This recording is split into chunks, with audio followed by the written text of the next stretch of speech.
changing in the definitions also changed it throughout.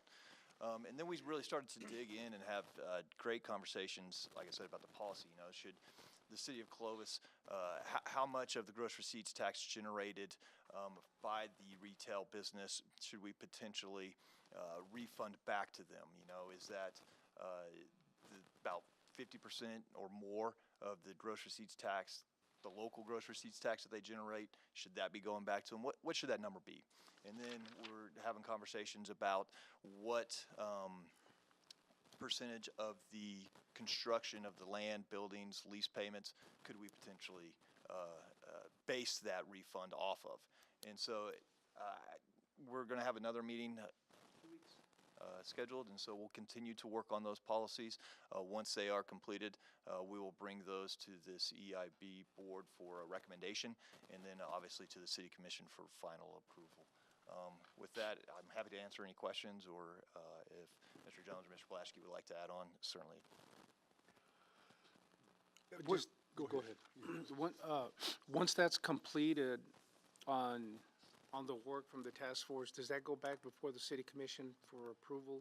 It'll come to this board first, and then ultimately to the City Commission. Yes, sir. Oh, okay. Just to let you know that we've already had some interest. We've had some calls, and I've coordinated one prospect with Ernie Koss at the Chamber of Commerce for retail. Okay, fantastic. That's great. Justin, how long till you're finished with that? We haven't set a timeline on it, but now that we're into the policy discussions and actually trying to work our way through various scenarios, actually Dr. Nwankwo recommended saying, hey, let's do just basically little small case studies on what if. And so we're kind of working our way through those. So I would say in the next 2 meetings or so, we should be able to have some policy drafted and ready to review. Cool. That is neat. Any other questions for Justin on this? Okay. Justin, do you want to move into the economic development financial report? Absolutely. So for the month ending in January, the fund itself actually has about $3.826 million in it. We had expenses of $2,800 for the month of January, and then for the year to date, our expenses are around $58,000. And a majority of those are honestly in our gross receipts tax fees that we pay for, as well as our payments to the Clovis Economic Development Corporation for the services that they provide to us. The revenues for the month ending in January were $181,000, almost $182,000. And year to date, our revenues are $800,000. We have received the PILT payments from Western Interconnect, as well as Southwest Cheese for the annual for this fiscal year. So with that, I'm happy to answer any questions you may have on the financial report. So the cannabis industry, the retail cannabis sales, will get money off of that, right? Just like every other retail sale? Yes, okay. And more so. And more so. Okay. All right. Kent, would you like to give us a report on where you're at?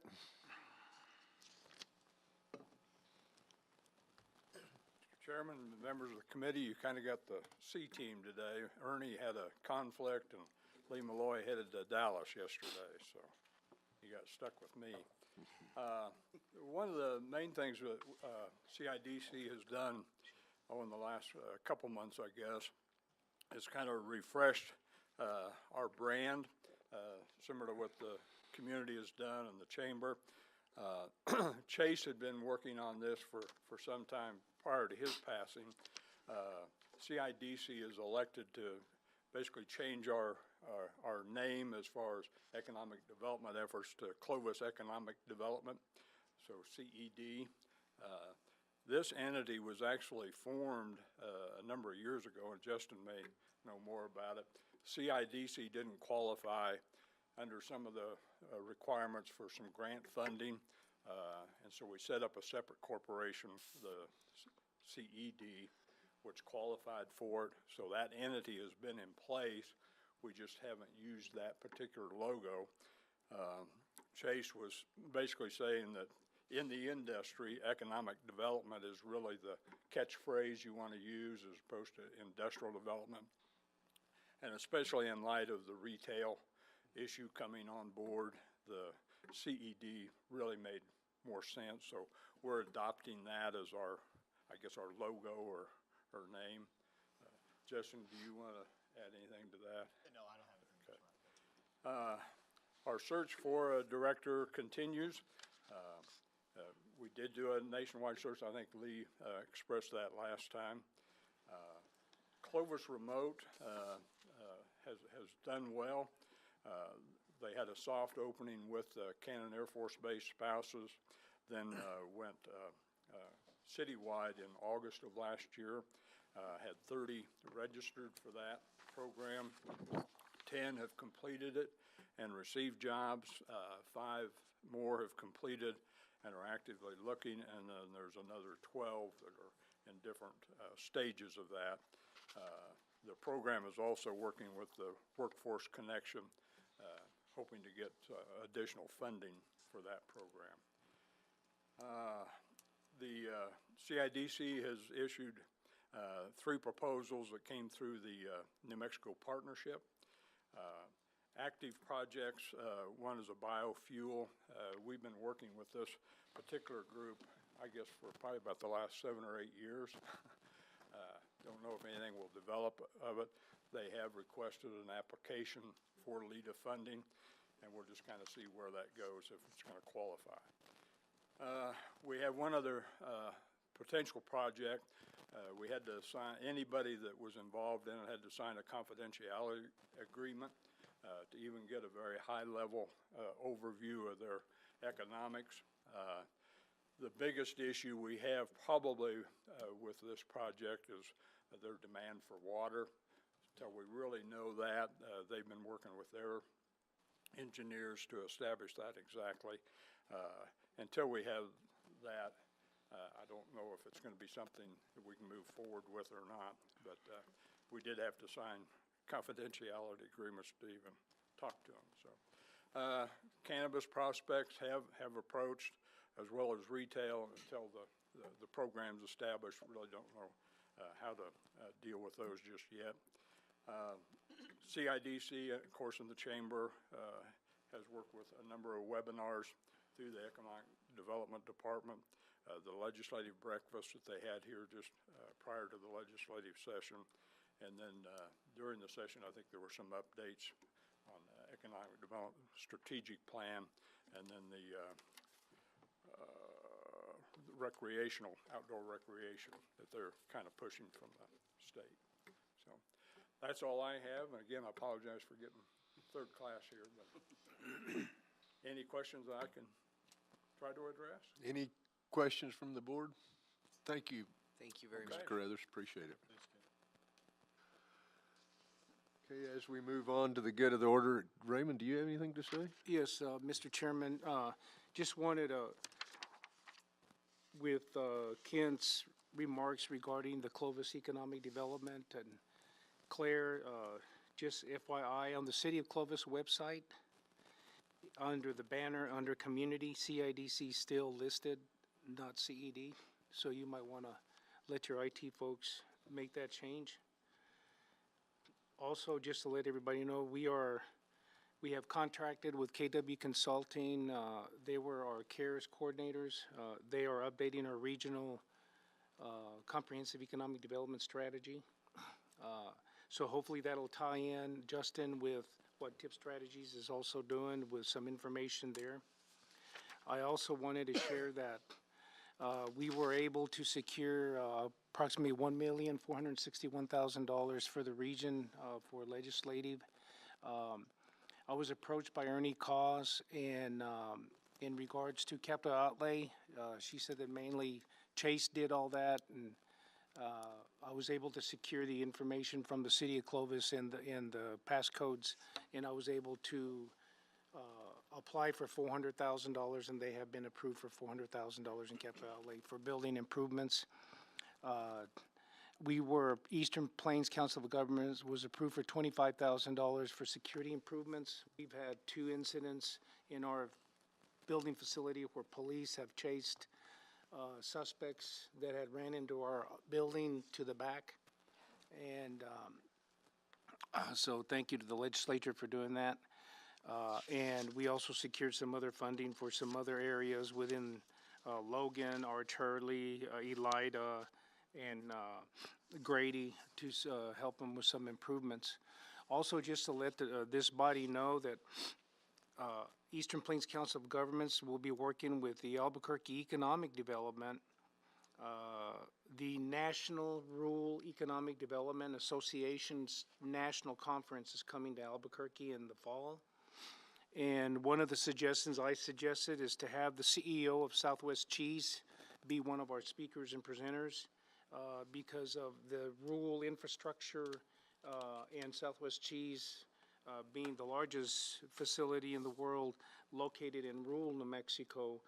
We thought that that would be a good, and they think it's a great fit for a presentation for this national conference. So I'll be coordinating that and talking with Ernie Koss on that. We think that would be a great presentation for that national conference. Also, I just wanted to share, and thank you, Claire, for sending this out yesterday. I think most of you got the legislative roundup. I just completed my term, two-year term as president of New Mexico IDEA, and our lobbyist sent this out, and it's a legislative roundup. I think most of you got that.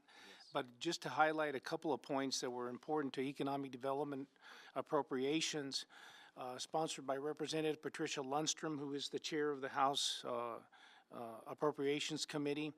In the Economic Development Department for FY23, operating and budget includes about $2.6 million more in general fund, so they had a pretty good increase there.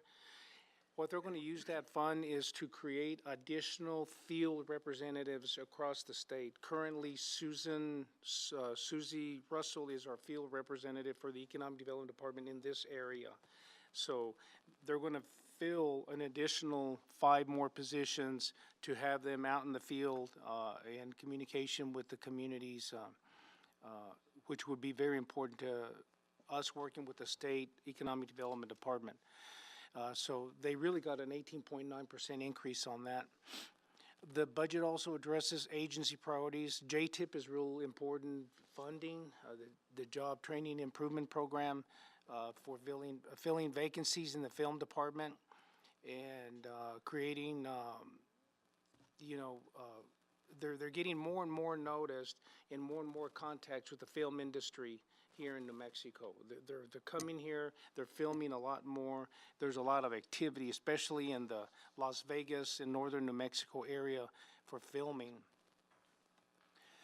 The budget includes $50 million in non-recurring funding for LIDA, $70 million for business space development, $40 million for a new film academy, $12 million for JTIP additional, and then $10 million for Main Street capital outlay projects, $300,000 for business incubators, and $169,000 for international trade. They do have an international trade representative on staff. So just wanted to share just a couple of these things as well. It was a good session for economic development. We do believe that. And so hopefully we'll be able to continue working towards some successes there in the legislature. Just wanted to share those few things. Thank you, Raymond. Appreciate that. Anybody else for the good of the order? Mr. Chairman, The Narita Conference is in, looks like November. I'll get that to you. I was contacted by Danielle Casey, the CEO, president of AED, Albuquerque Economic Development, and she did respond with an email saying that she thought that was a great idea. We have a Zoom meeting next week with New Mexico IDEA, and I still serve as past president, and I'll be speaking on that issue to try to get Southwest Cheese recognized for that. So that'll be in November. I'll get you the exact date.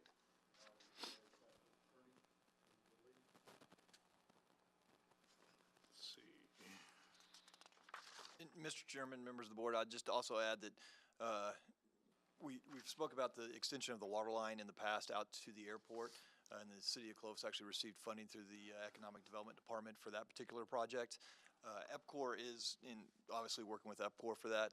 The design is scheduled to be completed in April, and then they'll be going out to bid in May. So we continue to make progress on that particular project. They actually pre-purchased all of the pipe for the project, not knowing what construction costs and materials costs were going to be, especially in the plastics industry. And so that's already been purchased. So it's sitting out at our airport, but we'll continue to work and make efforts to complete that project as well. Okay. Thanks, Justin. Anything else? Okay. I guess I'll take a motion to adjourn. So moved. Second. All in favor, stand up.